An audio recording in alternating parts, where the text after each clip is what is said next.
YouTube. So like today I got a $2 external hard drive for for SATA, and I put a 2 terabyte drive in it so I can move all my videos to it, and it's USB 3.0. At least says that on the thing. And in other news though, or none of this is news, I guess, but so like I bought these from like the local Asian market here, and they're pretty good. Like, I have no clue what this is. Tastes good. It has like little, tastes kind of has like honey in it, and has these little like kombucha. Yeah, it has like those little kombucha things in there. Tastes all right. But then the thing I noticed is, I mean, I already drank like two of them, but these expired. Oh my god. Oh god. It's mirrored. But the expiration date was in 2016 for both of them. And I really like these, and I want to buy more, but I don't really like eating food that expired a year ago. So, yeah, I guess like I'm gonna go back and do that. So I'm back with the new drink. Looks a little bit beat up. It's my motorcycle, and it tastes not as good as the first one. And there's not an expiration date anywhere on the bottle, which is a little bit scarier. But I guess I drank most of it already. It tastes alright. So if I'm sick later, I blame the Chinese store owners.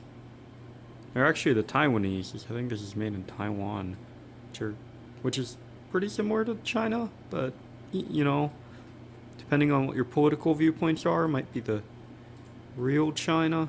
Oh yeah, that's Taiwan, right? Okay. Anyways,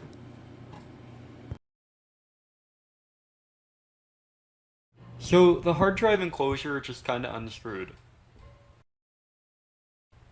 There were two instructions, and I had the plastic tabs. It was kind of confusing to get the right layout, but they ended up just snapping right in, with some fumbling. The hard drive then just snapped into the SATA and power port, but it seemed like the hard drive could rattle around a bit, so I added two more screws. It was kind of hard to screw in the hard drive with one hand, so I guess jump cut. Then all I had to do was reassemble and screw the hard drive back together. The hard drive was recognized by the computer, and it began to install drivers. But there were no lights or any indicators working. So I looked up a spec sheet, and I needed 2 amps at 12 volts. The adapter I had was only 1 amp. The second adapter I had was 5 amps at 12 volts. But the thing wouldn't fit the port. So I spliced the wires. I cut the first one, and I bet the white stripe going to the white wire would work, and then I electrical taped the thing together, so it seemed alright. I hooked it up to the computer again, and blue lights came on. The hard drive also showed up in Device Manager.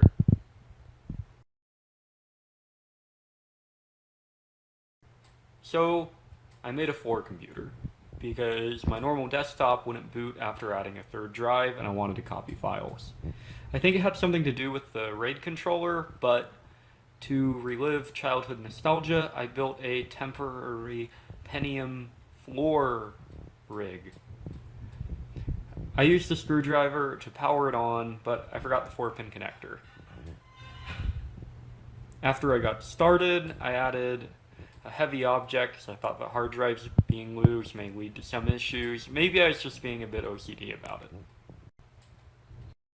I then added a tiny core Linux USB drive I had from my Korea computer and selected the right boot device.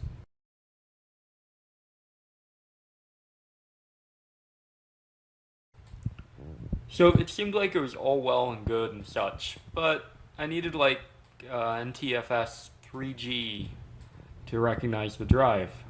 So after I installed the package, it was just a quick CP/R and a good night's sleep. I stayed up till like 2 a.m. to see if it would finish.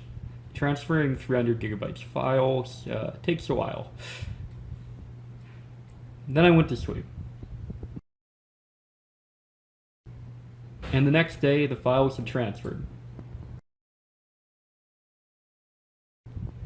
I reinstalled the drive without any difficulty and then proceeded to set it up with my main desktop.